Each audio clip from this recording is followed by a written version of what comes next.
जय झूलेलाल। गणपति बप्पा मोरया। त अष्टविनायक यात्रा जो टियों मंदिर आहे बलालेश्वर मंदिर। श्री बलालेश्वर मंदिर महाराष्ट्र जे रायगढ़ जिले में पाली गांव में स्थापित कयल आहे।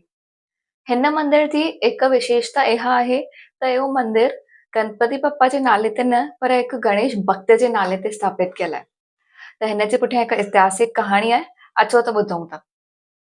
त पाली गांव में कल्याण सेठ ऐं इंदुमती नाले माण्हू रहंदा हुया।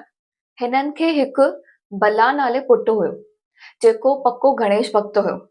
बलाल सॼो ॾींहुं गणेश भक्तीअ में ई लीन रहंदो हो, पर हुनजी इहा ॻाल्हि हुनजे पिता कल्याण सेठ खे न वणंदी हुई। हुनखे ईअं लॻंदो हो त बलाल पंहिंजो टाइम अजायो सजायो विञाए थो। हुन बलाल खे तमामु घणो सम्झाइण जी कोशिश कई, पर बलाल हमेशह गणेश भक्तीअ में ई लॻंदो रहियो।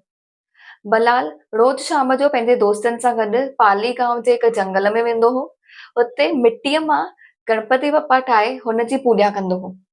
बलाल सां गॾु हुनजा दोस्त बि गणेश भक्तीअ में लीन थी वेंदा हुया। इहा ॻाल्हि ॿुधी बलाल जे दोस्तनि जा मिट माइट कल्याण सेठ वटि कंप्लेन खणी विया। कल्याण सेठ ॾाढो नाराज़ थियो। हू हुन ई वक़्तु जंगल में वियो ऐं मिटीअ जी मूर्ति जेका बलाल ऐं हुनजे दोस्तनि ठाही हुई सा गणपतिअ जी मिटी खणी फिटी कई ऐं बलाल खे गुस्से में उन ई जंगल में हिकु वण सां ॿधी हलियो वियो। बलाल तमामु घणो रोईंदो रहियो ऐं गणेश भॻवान खे ॿाधाईंदो रहियो। उन वक़्तु गणपति बापा हिकु साधुअ जे रूप में हुते आयो ऐं बलाल खे रस्सी खोले बचाई। बलाल सम्झी वियो त इहो स्वयं गणपति बापा पाण आया आहिनि। गणपति बापा बलाल जी पूॼा अर्चना ते तमामु घणो प्रसन्न थिया ऐं हुनखे वरदान घुरण लाइ चयो।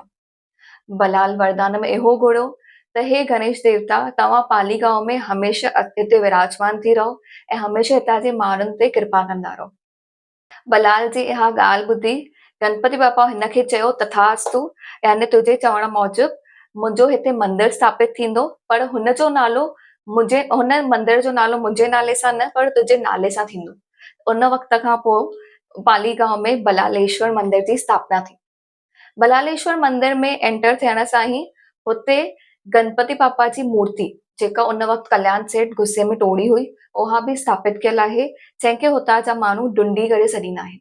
त अहिड़े नमूने अष्टविनायक यात्रा जे टे मंदिर बलालेश्वर मंदिर जी स्थापना थी।